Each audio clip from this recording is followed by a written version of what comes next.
ప్రేక్షకులందరికీ నమస్కారం. 2024 సంవత్సరం సెప్టెంబర్ 29వ తేదీ నుండి అక్టోబర్ 5వ తేదీ వరకు గల వారఫలాల్లో వృషభ రాశి వారికి ఎలా ఉండబోతుంది, అలాగే ఈ రాశి వారు చేయాల్సిన పరిహారాలు ఏమిటో తెలుసుకోబోయే ముందు మీరు ఏమైనా సమస్యలతో బాధపడుతుంటే వాటి పరిష్కారం కోసం మీరు స్క్రీన్ మీద కనిపిస్తున్న మా గురువుగారి నెంబర్కి కాల్ చేసి మీ సమస్యలకి తగిన పరిష్కారం పొందండి. ఖచ్చితంగా మీ సమస్య పరిష్కారం అవుతుంది. అలాగే మీరు మొదటిసారి మా ఛానల్ని చూస్తున్నట్లయితే వెంటనే సబ్స్క్రైబ్ చేసుకోండి. ఇక పూర్తి వివరాల్లోకి వెళ్తే వృషభ రాశి వారు ఈ వారంలో వారు చేస్తున్న ఉద్యోగంలో బోనస్ ప్రయోజనం పొందవచ్చు. ఈ వారం ఐటీ సాఫ్ట్వేర్ కి సంబంధించిన ఉద్యోగాల్లో లాభాలు ఉంటాయి. మీ వ్యక్తిత్వంలో మార్పులు తీసుకురావడానికి ప్రయత్నిస్తారు. న్యాయవాదానికి సంబంధించిన వృత్తిలో కూడా మంచి లాభాలు ఉంటాయి. ప్రియమైన వారితో నాణ్యమైన సమయాన్ని గడుపుతారు. కష్టమైన పనుల్ని సులభంగా పూర్తి చేస్తారు.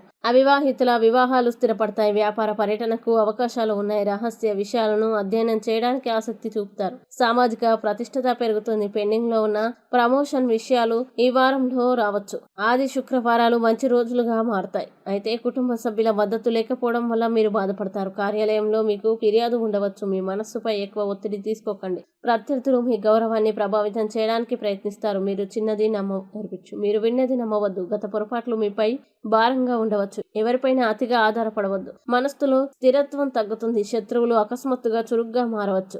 ఈ దృక్కోణంలో బుధ శుక్రవారాలు శ్రేయస్కరం కావు. ఇక వృషభ రాశి వారు ఈ వారం చేయాల్సిన పరిహారాలు గనక చూసినట్లయితే ప్రతిరోజు సాయంత్రం ఇంటికి దక్షిణం వైపు దీపం వెలిగించండి. మంచి శుభ ఫలితాల్ని పొందుతారు. అలాగే ఈ వారం వృషభ రాశి వారికి అనుకూల తేదీలు గనక చూసినట్లయితే వీరికి 4వ తేదీ చాలా మంచి రోజు. ఈ తేదీలో ఏ పని ప్రారంభించినా సరే మంచిది. ఈ వీడియో మీకు నచ్చినట్లయితే లైక్ చేయండి, షేర్ చేయండి. మరియు మీరేమైనా సమస్యలతో బాధపడుతున్నట్లయితే వాటి పరిష్కారం కోసం ఒకసారి గురువు గారి నెంబర్కి కాల్ చేసి మీ సమస్యలకి తగిన పరిష్కారం పొందండి. ఖచ్చితంగా మీ సమస్య పరిష్కారం అవుతుంది. ఇంకా మీరు అనుకున్నటువంటి అన్ని పనుల్లో అంత మంచి జరగాలని కోరుకుంటూ సర్వే జన సుఖినో భవంతు.